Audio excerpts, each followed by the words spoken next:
start recording. Okay, so Got it. you Got go it. over to Chris. Chris, could you start us off with the Bairstow century, and then we'll ask Paul to talk about his predecessor. Have you gone South African? So, What? Yeah, right. What I've got, Ian, is a resume of what happened on the 3 days that I went and who I met, what happened, etc. well, So, this do is- you want me to go straight to day 5? Yes, this is a Zoom meeting, so a resume would be very good, wouldn't it, guys? Okay. Very good. Right. Very good. Yeah. Yeah. In your Okay, own, I'll go to. Chris, I'll tell go, us your experience. I'll go to day 5. I'll go to day 5, and I'll cue in Paul because there's the perfect moment for Paul to come in. Is that all right with Paul? Yeah, I'll find Okay. it. And you're not guessing any of it, are you? Right. Well, you'll be able to tell me, I think. No. Right. When I start this on day 5, just to state that the start of day 5, New Zealand were 224 for 7. So they've got 3 wickets left. They're 238 ahead, and there's a whole day's play. And the question of the day was undoubtedly on everyone's lips: can Chris get a ticket that's free for the 5th day, having shed out a load of money for day 3 and 4? Well, I tried desperately online to get a ticket when I got back from Trent Bridge. The Notts website crashed under sheer demand, and I couldn't get one. So I finally got through on the telephone, the old-fashioned telephone, at 10:15 on the morning of the match, and was allocated with no problem whatsoever an e-ticket in the members' pavilion. Of course you were. Okay, extraordinary. Despite that, I was repeatedly being told there are no tickets for sale. It was a 17,500 sellout, and I'm in. So I got to Trent Bridge at midday. I didn't speed at all. And I was utterly astonished to find that my seat in the pavilion, 17,500, is directly behind the bowler's arm. It is the best seat I've ever had at Trent Bridge. So I'm, okay, the cricket. Well, eventually New Zealand were dismissed for 284 with the excellent Mitchell left not out 62. Mitchell, by the way, for New Zealand, got 252 runs for 1 out in the game, and nobody's ever mentioned him so far. Yeah. Brilliant player. And Bolt, here's one for the statos. Trent Bolt, okay, very good bowler, world class. He went in and established a new world record for the most number of runs scored by any player ever going in at number 11. Yeah. He got 17 not out, which pushed him to 640 runs in his Test match career, and that's the most of any player of all time at number 11. He replaced Mullaritharan. Okay, well, back to cricket. England have got to only score 299, which is the highest ever score to win a match in a 4th innings at Trent Bridge, so it's easy. And they've got 72 overs left. And all 3 results are possible: win, lose, draw. Tie. At 56 for 3, Bairstow entered the stage in a very, very dodgy position. And he played, not my opinion, the opinion of world cricket, the best innings of his career. Wow. A breathtaking century in only 77 deliveries, which is, Paul, the 2nd fastest of all time of an English player. And in the end, he demolished the tiring New Zealand attack for 136 off 92 deliveries. So would Paul like to take up his comments about the fastest and the 2nd fastest? Right, well, Gilbert Jessup is a Gloucestershire man, and he was actually named after William Gilbert Grace. So, And Jessup's Hospital. yeah, he had a little bit of history actually going into it. And you talk about England being in a bit of a dodgy position when Johnny Bairstow came in. Similar for Gilbert Jessup in what became known as Jessup's match. England had already lost the 1902 Ashes when they went to the 5th Test at the Oval. And when he went into bat, England were 48 for 5, chasing 263. He proceeded to score 104 runs out of 139 during his 77-minute stint. He brought up his century, as you know, in 76 balls. But when he was out, England still needed 76 runs with 3 wickets in hand. And George Hurst and Wilfred Rhodes added the final 15 required for the 1-wicket victory. So I think that's a Yorkshire win as well, isn't it? We'll Oh, get it. It's a We'll get 'em big in one, ones. yeah. Big one. We'll get 'em yes, in ones. Yeah, he had a reputation for his batting anyway. Sir Jack Hobbs said that Jessup was a bigger draw than Don Bradman. So not a bad accolade. Mm. His innings contained 17 fours because this is one in the time when the ball needed to actually leave the ground for a 6 to be awarded. You had to hit it out of the ground. Jessup twice put the ball on the roof of the pavilion and was once caught on the players' balcony by one of the England players, Harry Foster. And it said, as long as cricket history lasts, this great performance will be remembered. Paul, does that yeah. mean you'd only get 4 runs if you just hit it like to the Yes. pavilion? Yeah, Wow. hitting it onto the roof, you still only got a 4. Right. We used to get 12 and out if you hit it over the Yeah, over the houses, yeah. didn't you? In Yeah, for your yeah, tea, we did. yeah. That's Yeah. right, yeah. Now, Jessup, he was only 5'7", 11 stone, and he was nicknamed the Croucher because of his batting stance. He used to, obviously, as the name implies, he used to bend really low over the bat, and a lot of people thought that he was a grim stone waller, except as soon as fast bowlers came, he would charge at them, no matter how fast they were. That was mentioned in the first test, that the crouching seems to be coached into players now, that they're in a better position to bat by crouching a bit. Well, I think they've been watching films of Gilbert Jessup. That must be. Or Rory Burns. It says belligerent batting defined Jessup. It was calculated that he scored at about 80 runs an hour. 80 runs an hour. Compared with 36 by W.G. Grace and 47 by Bradman. So he was nearly twice as fast as Bradman. And he often used to come in. The criticism of him was that he used to come in without getting his eye in, and he used to just come in swinging right from the off.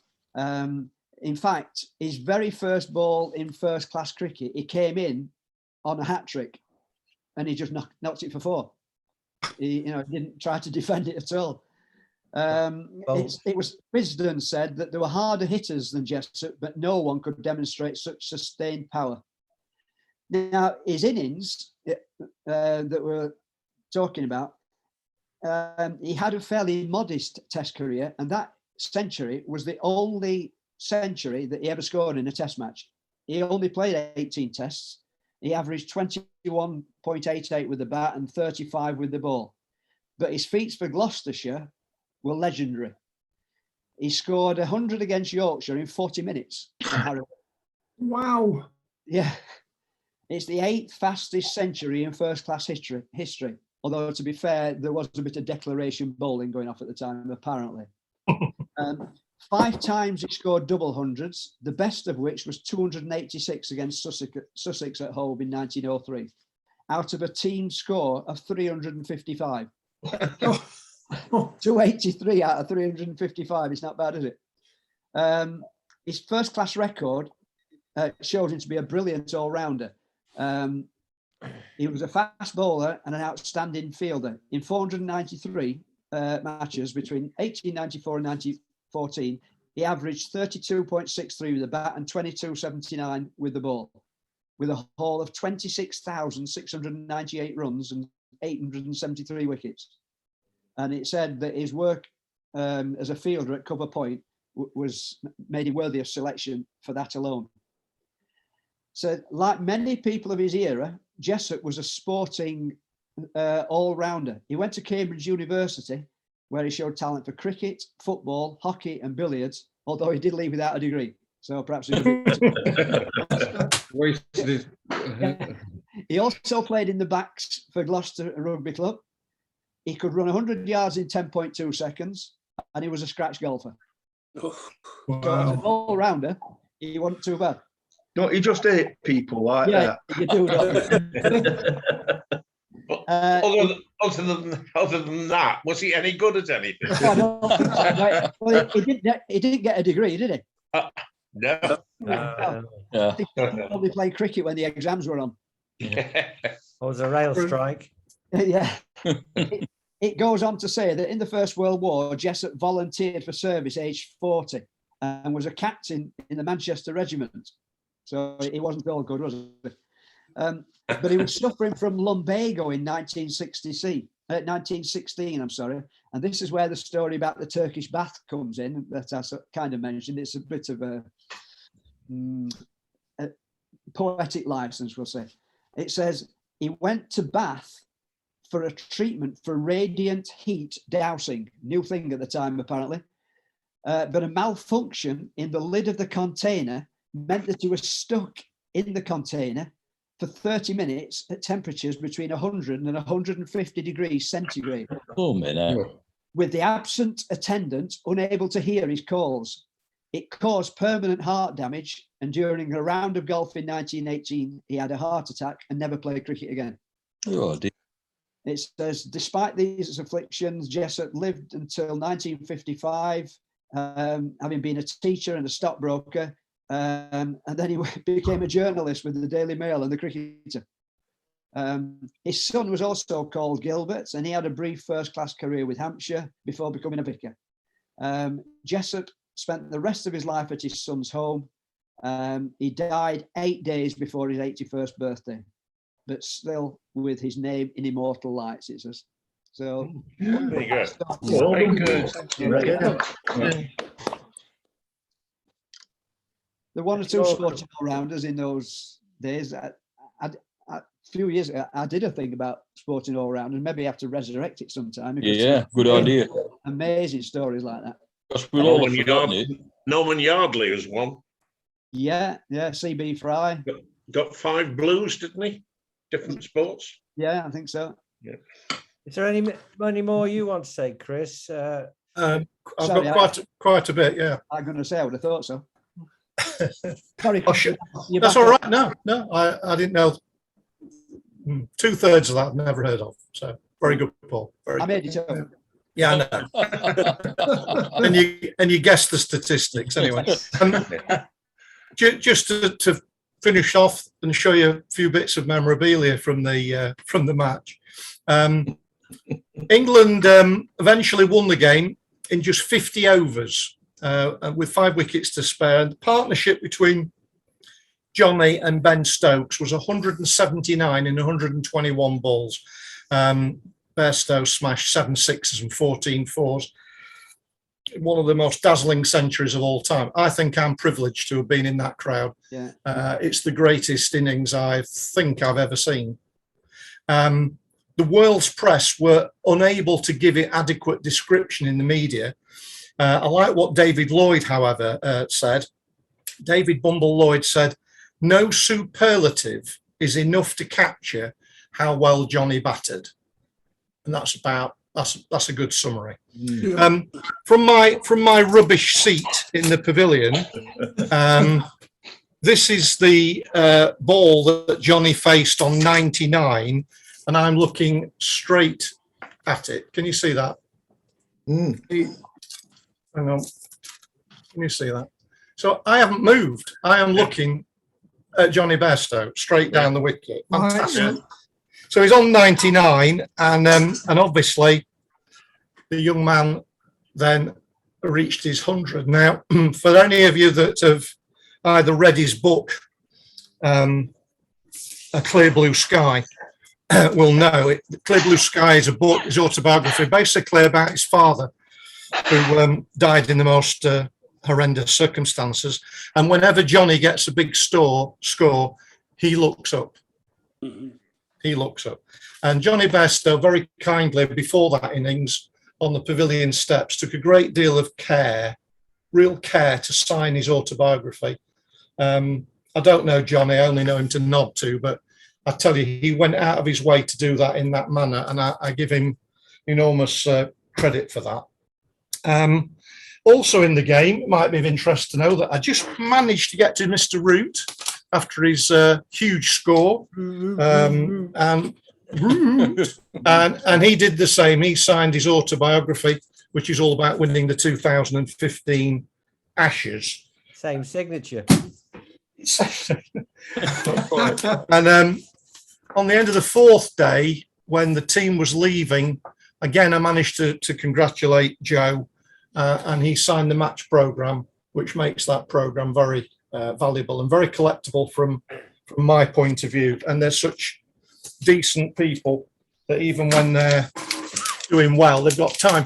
Just one quick instant. No, one person in the Daily Mail noticed it. When Joe Root came in at tea on 163, he came to the pavilion steps and a little lad stepped forward for his autograph. And Joe Root could have been well entitled to just put his head down and keep going, to get a cup of tea and keep going. And do you know what he did, gentlemen? He dropped all his kit, his gloves, his bat, his helmet. He picked the little kid's bat or autograph book up and beautifully signed it for him, and then went up the pavilion steps. Right. That's the mark of a really, really top player. Top person. Top Yeah. person. I've got a photograph again from my seat, which might be of interest, and that's when England have won, Ben Stokes leading the team off with a fabulous 75 not out. Brilliant innings, and that's him very proudly leading the team off. One final thing, if I may, Keith, just say this. At the end of that game, when Stokes had done all the media work and said all the things he's got to and is expected to say, he came bounding up the famous pavilion steps at Trent Bridge. And again, I think everyone would have said, fine, get to the dressing room, get a beer. Didn't do that. He stopped to sign and selfie everything that anyone could throw at him.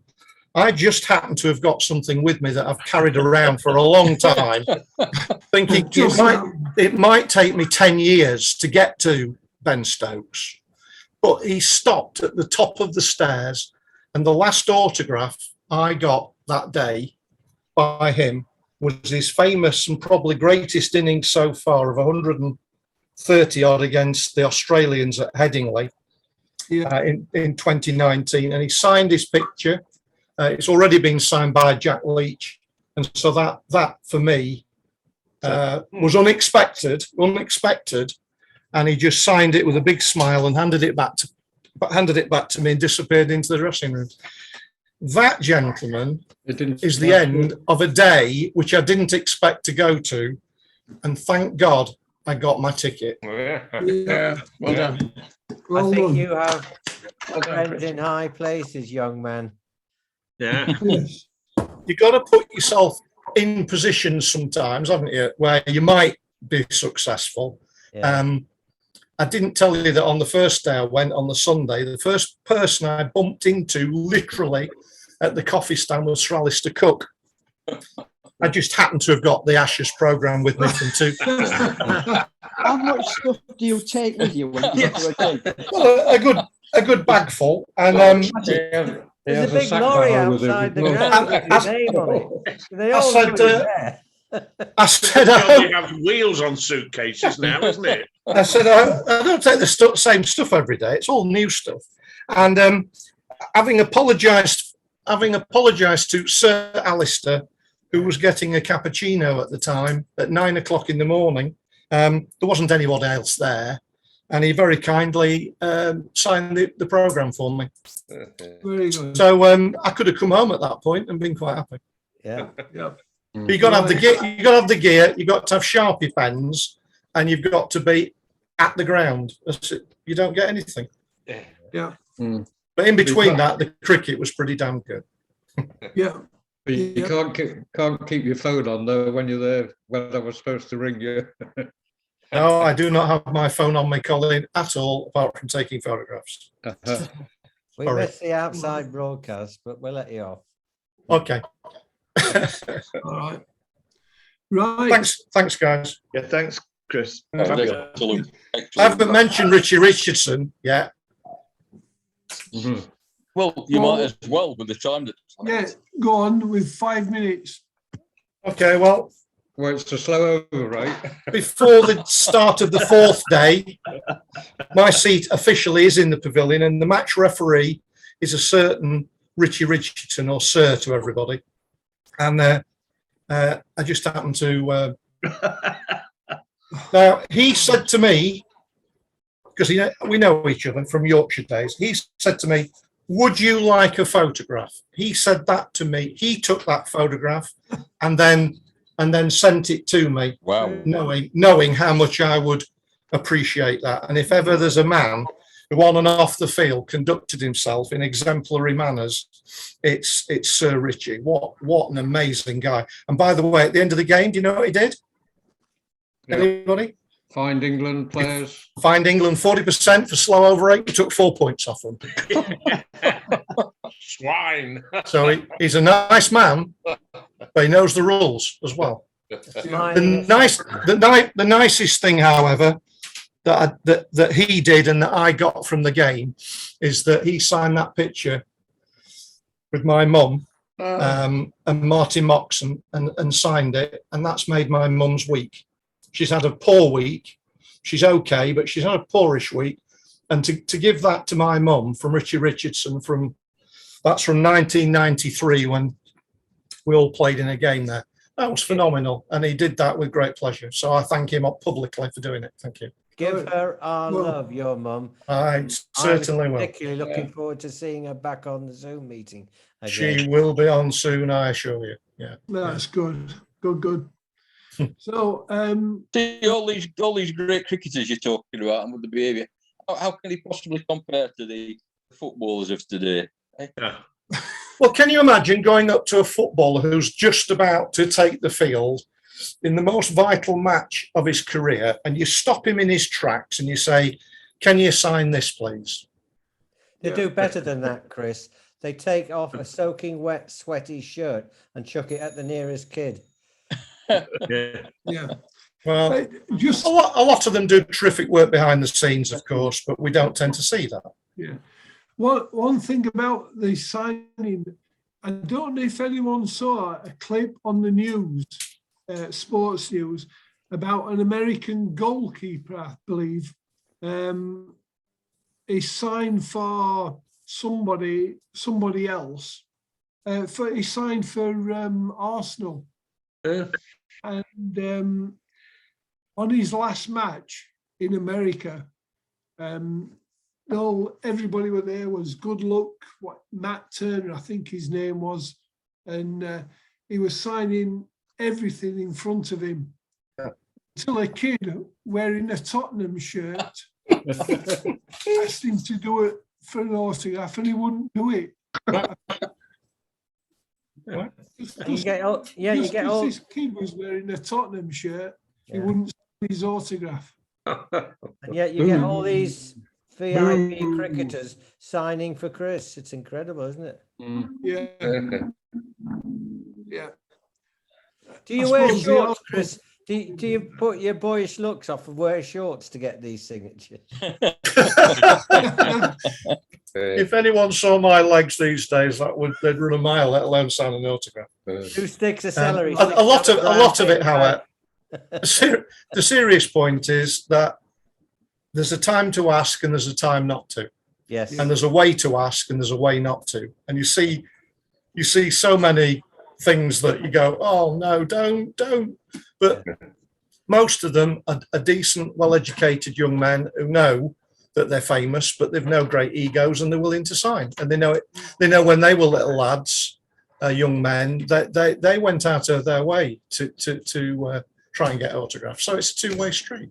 Very quickly, Chris, it's because a we're two-way last minute, but you won't have seen the Bairstow interview by Sky, I think it was, after his 100. But if anything showed you what I was listening to it live. I was that near to it. I could hear it. It was Carry on. headed. Carry on. If anything, it was very. Oh.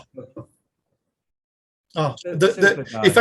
if anyone gets the chance to get his autobiography, Clear Blue Sky, it's not a sports book. It's a family book, really. It's fantastic, It's and good. I've read it twice. I've read it. Yeah. Right. I'm on Let's- Amazon now, Chris. let's- I'm on Amazon now. Clear Blue Sky. What a Right. book. Right, let's stop